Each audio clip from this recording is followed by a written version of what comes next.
Hello students, कैसे हैं आप? आज हम अपने पैथोलॉजी का नेक्स्ट चैप्टर करेंगे जो है इन्फेक्शन चौक के ऊपर। पिछले चैप्टर्स हमने बहुत सिस्टमेटिकली कवर करी हैं जिससे कि हमारा बेस मेंटेन हो जाए और ये सब चैप्टर्स इजीली करते चले जाएं। तो इस चैप्टर को मैं आपको इतने आसान तरीके से कराऊंगा कि आप कभी नहीं भूलेंगे। सबसे पहले इन्फेक्शन को देख लेते हैं, इसकी डेफिनेशन क्या होती है। Localised area of ischaemic necrosis caused by obstruction of arterial supply और वीनस ड्रेनेज। इस्चेमिया तो आप समझ गए, एक एरिया में कर्फ्यू लग गया, वहाँ ऑक्सीजन नहीं जा पा रही, उसकी वजह से नेक्रोसिस हो रही है। नेक्रोसिस का मतलब होता है सेल डेथ, लेकिन हम मेडिकल स्टूडेंट्स हैं, हमको नेक्रोसिस ही बोलना है। It would sound very odd अगर आप सेल डेथ लिखेंगे तो। यहाँ पे जाती हुई आर्टीरियल सप्लाई बंद हो गई, यानी फ्रेश ब्लड जो जा रहा है, फ्रेश ब्लड मतलब ऑक्सीजनेटेड ब्लड, या फिर वीनस ड्रेनेज खराब हो गया जिसमें डीऑक्सीजनेटेड ब्लड होता है, तो उसकी वजह से वहाँ पर टिश्यू की जो डेथ होती है उसको हम इन्फेक्शन कहते हैं। टाइप्स क्या है इन्फेक्शन के? मोस्ट इंपॉर्टेंट, सबसे पहला हो गया वाइट। वाइट यानी कि एनेमिक इन्फ्रैक्शन। ये सॉलिड ऑर्गन्स में होता है, हार्ट, किडनी, स्प्लीन। यहाँ पे आर्टेरियल अकल्जन होता है। अकल्जन मतलब ब्लॉकेज हो गई, जो आर्टेरियल ऑर्गन में ऑक्सीजनेटेड ब्लड नहीं जा पाया, उसकी वजह से वहाँ पे सफ़ेदी सी आ जाती है और वो सूख जाता है। सेकेंड हो गया हमारा रेड, हिमोरेजिक इन्फेक्ट। ये लूज ऑर्गन्स में होता है, जैसे लंग्स, इंटेस्टाइन। एंड ऊपर हो रहा था आर्टेरियल अक्लूजन, यहाँ होगा वीनस अक्लूजन। वीनस का मतलब ये कि जो डीऑक्सीजनेटेड ब्लड निकल रहा था वहां लीकेज होने लग गई, इसीलिए हमने इसको हेमोरेजिक बोला है। फैक्टर्स क्या हैं जो इन्फेक्शन को इफेक्ट करते हैं? मोस्ट इंपॉर्टेंट है नेचर ऑफ वेस्कुलर सप्लाई। ठीक है, जनरली जैसे लंग्स और लिवर में दोनों सप्लाई आती है, ऑक्सीजनेटेड भी आती है, डीऑक्सीजनेटेड भी आती है, तो वहाँ पे चांसेस बहुत कम होते हैं कि इन्फेक्शन होगा। रेट ऑफ अकल्जन जो होता है वो इस पर डिपेंड करता है। अगर एकदम क्या कहते हैं, सडन ब्लॉकेज हुई है तो सीवियर उसका लेवल होता है, जैसे एमआई के केस में हम देखते हैं। थर्ड हो गया हमारा टिश्यू वल्नरेबिलिटी। ब्रेन्स के जो न्यूरॉन्स होते हैं वो 3-4 मिनट में डाई हो जाते हैं, यानी 3-4 मिनट के इस्चीमिया में ही आपने देखा होगा कई बार जब पेशेंट को न्यूरो प्रॉब्लम हुई, न्यूरो अटैक हुआ या कार्डियक अटैक आता है जहाँ पे ब्लड सप्लाई इफेक्ट होती है, ऑक्सीजन की कमी हो जाती है, वो उनका माइंड का फंक्शन कितने जल्दी खराब हो जाता है। लेकिन मायोकार्डियम में काफ़ी टाइम ले लेता है, 20 से 30 मिनट तक चल जाती है कहानी। मतलब उसके बीच में अगर आपने पेशेंट को रिवाइव कर लिया तो उसका फंक्शन कोई लॉस नहीं होता। अच्छा, ऑक्सीजन कंटेंट ऑफ ब्लड जो होता है उस पर डिपेंड करता है। अगर अनीमिया हो गया यानी आयरन की कमी है तो वहाँ पे इन्फेक्शन बहुत सॉलिड होगा। हाइपोक्सिया, ऑक्सीजन की कमी है तो वहाँ पे और होगा। ठीक है, तो क्या क्या फैक्टर हमने देखे इन्फेक्शन जिस पर डिपेंड करता है? एक हो गया supply, blockage speed, tissue sensitivity और O2 के लेवल। अच्छा, मॉर्फोलॉजी ऑफ इन्फेक्शन क्या है? एक तो ग्रॉस, जो आप देखेंगे ना, ये ग्रॉस मॉर्फोलॉजी का मतलब मैं कहना चाहता हूँ वो वेज शेप्ड होता है और वो पेल और रेड एरिया हो जाता है। ठीक है, माइक्रोस्कोपी में आप देखेंगे तो आपको कोगुलेटिव नेक्रोसिस दिखेगा, यानी कि कोगुलेट भी हो गए और वो डाई भी कर गए हैं। ब्रेन में लेकिन आपको ध्यान रखना है लिक्विफेटिव नेक्रोसिस मिलेगा, लिक्विफिकेशन हो गया टिश्यूज का। ठीक है, और माइक्रोस्कोपिक लेवल पे आराम से दोनों ही कंफर्म होते हैं।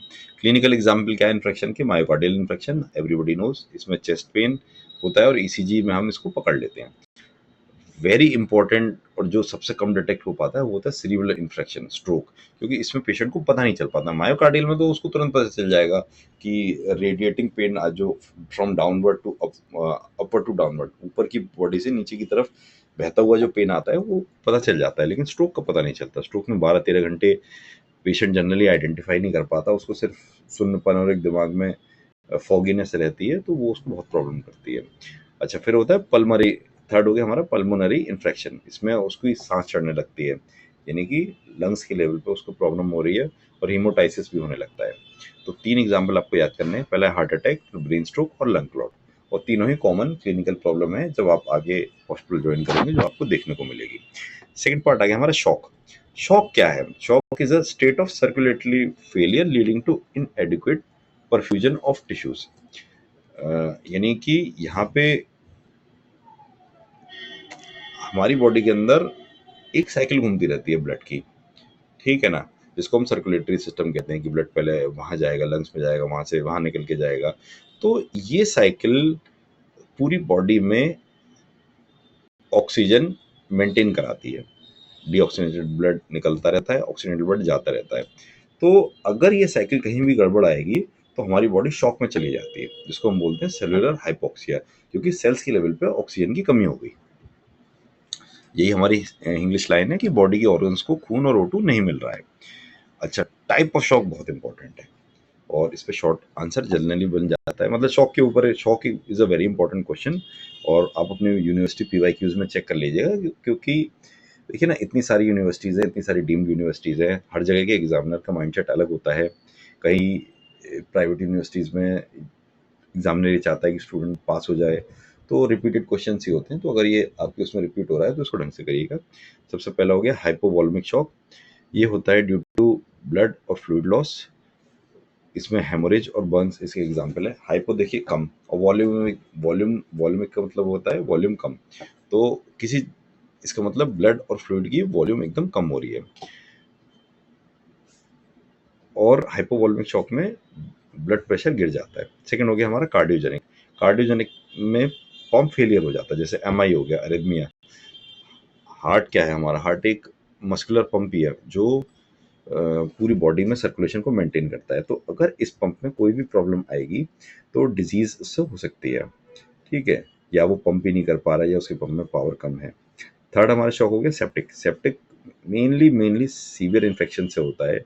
ऐसे इन्फेक्शन जो ठीक नहीं हो पाए, या फिर एंडोटॉक्सिन प्रोडक्शन हो गया, हमारी बॉडी ही टॉक्सिन बनाने लग गई, जिसकी वजह से वेसल्स की जो स्ट्रक्चर है वो मेंटेन नहीं हो पा रहे, वो रिलैक्स कर रहे हैं और ब्लड उनमें से बाहर आ रहा है।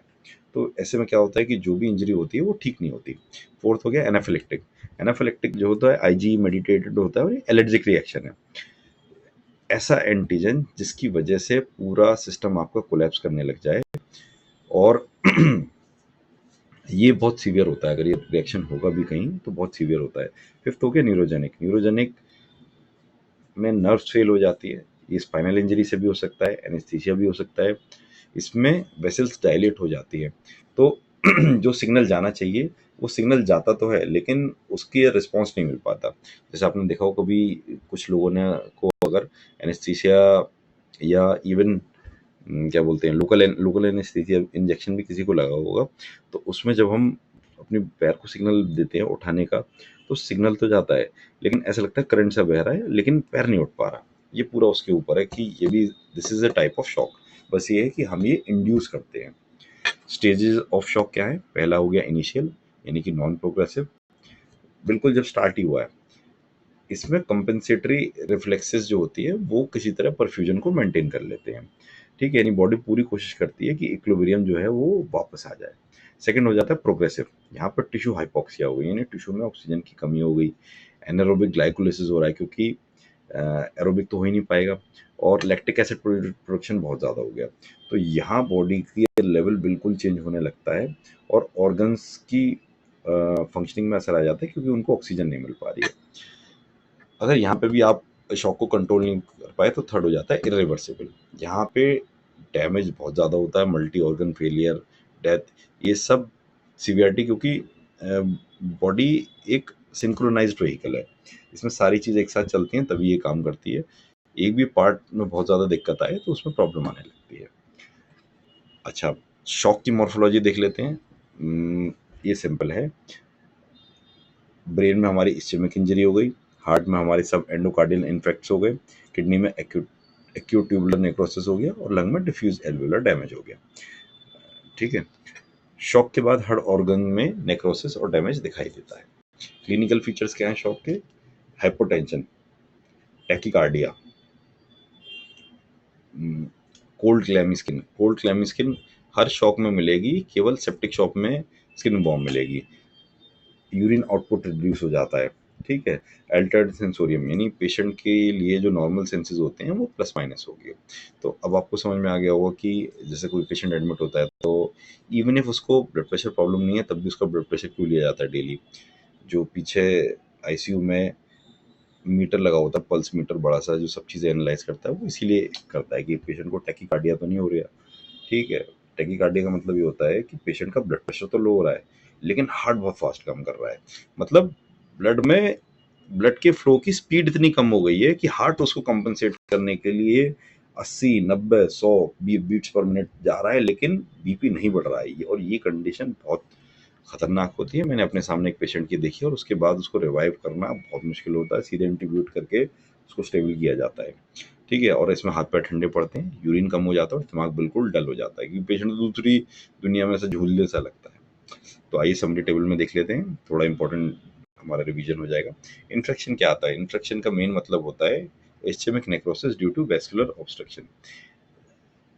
ये इसी लैंग्वेज में लिखेगा तभी अच्छा लगेगा। समझना क्या है, ब्लड बन तो टिश्यू की डेथ हो गई। फिर आगे हमारा वाइट इन्फेक्शन, ये आर्टेरियल अकल्जन की वजह से होता है in solid organs. Red infection हमारा वीनस अकल्जन की वजह से होता है या फिर डुअल सप्लाई ऑर्गन्स होते हैं वहां पे होता है। शॉक में सर्कुलेटरी सिस्टम कोलैप्स कर जाता है, टिश्यू हाइपोक्सिया हो जाता है। यानी पहले खून के फ्लो में दिक्कत आती है तो O2 की सप्लाई फेल हो जाती है। हाइपोवॉल्मिक, ब्लड लॉस की वजह से खून कम हो गया। कार्डियोजेनिक, पंप फेलियर, दिल पंप ही नहीं कर पा रहा है। सेप्टिक में सीवियर इन्फेक्शन हो गया, यानी इन्फेक्शन से बीपी गिर गया। एनाफिलेक्टिक होता है एलर्जी मीडिएटेड, इसमें एलर्जी से बॉडी का सिस्टम कोलैप्स कर जाता है। स्टेजेस ऑफ शॉक आप याद रखिएगा, नॉन प्रोग्रेसिव, प्रोग्रेसिव, इरिवर्सिबल। यानी पहले कंट्रोल हुई, फिर फेल हुई, फिर डेथ हो गई। एग्जाम को किस, ये सब आपको मैंने कराई दिया, अभी इसको बार बार क्या रिपीट करें। तो इसी तरीके से हम पैथोलॉजी को इतना इजी बना देंगे कि आपको मेरे लेक्चर्स अगर आपने ढंग से कर लिए तो आपको पास होने से कोई नहीं रोक सकता, कैसा भी हार्ड से हार्ड भी पेपर बना दे। चलिए मिलते हैं नेक्स्ट चैप्टर में।